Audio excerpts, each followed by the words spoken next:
पाक आर्मी, पाक फजाइया, पाक बहरिया, पाकिस्तान दियां अफवाज नूं मेरे वालों बड़ा सारा सलाम। अज दा मेरा पैगाम बड़ा अहम पैगाम है, बड़ी मुख्तसर जी गुफ्तगू है, मुकम्मल सुनियो जे।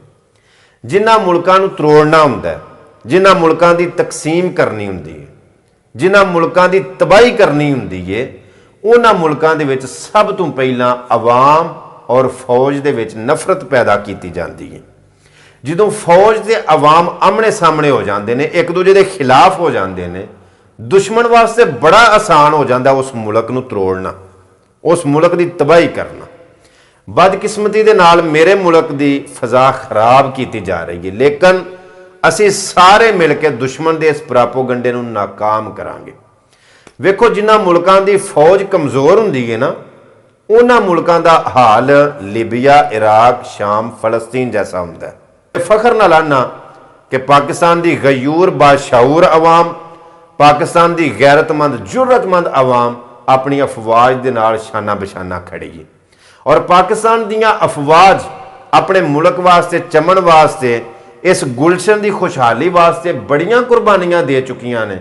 और पाकिस्तान दियां अफवाज अज भी कुर्बानियां दे रही ने, चाहे सर्दी दियां ठठर दियां रातां होण, चाहे बड़ी गर्मी होवे, तूफान होवे, आंधियां होण, बार्डरां दे उत्ते मुल्क दे अंदर या कोई भी मुकाम होवे या कोई भी मौका होवे, चाहे वो सिक्योरिटी का मसला होवे, इलैक्शन के दिन होण, या कोई कुदरती आफत मुसीबत होवे, कोई सैलाब होवे या जलजला आवे, पाकिस्तान दियां अफवाज अपनी आवाम की खिदमत वास्ते फौरन मैदान च आ जांदियां। साडी पाकिस्तान की फौज नंबर 1 फौज है। मैं एक दरखास्त करांगा सिक्योरिटी के अदारियां नूं, और मैं तमाम अदारियां अगे दरखास्त करना कि पाकिस्तान दे विच कुछ पाकिस्तानियों के नां तो फेक अकाउंट बने ने। मतलब ऐसियां पोस्टां, ऐसे लिंक, ऐसियां वीडियो शेयर कीतियां जांदियां ने, जिन्हां पोस्टां दे विच, जिन्हां तस्वीरां दे विच आवाम और फौज के विच नफरत का इजहार किया गया होंदा। लिहाजा इस तरह के जोड़े पेज ने या इस तरह दी जिहड़ियां आईडियां ने, उन्होंने खिलाफ एक्शन लिया जाए, उन्होंने बंद किया जाए, उन्होंने खिलाफ कार्रवाई की जाए।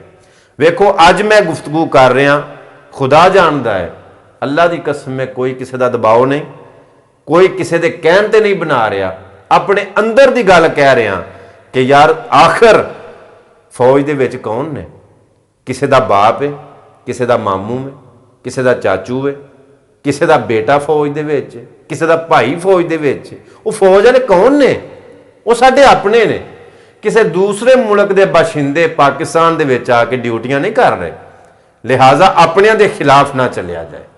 पाकिस्तान की फौज हर मुश्किल वक्त दे विच या हर वक्त असी घरां दे विच बिस्तरियां दे उत्ते निंगे हो के बड़े आराम दे नाल मोबाइल लैके, लैपटॉप लैके, टैबलेट लैके सिर्फ पोस्टां शेयर कर छड़ने आ, जेड़े वो साडी सिक्योरिटी कर रहे हैं, जिन्हां दी वजह तो असी आराम की सुकून की नींदर सौ रहे हैं, उन्हां दे खिलाफ नहीं काम करो।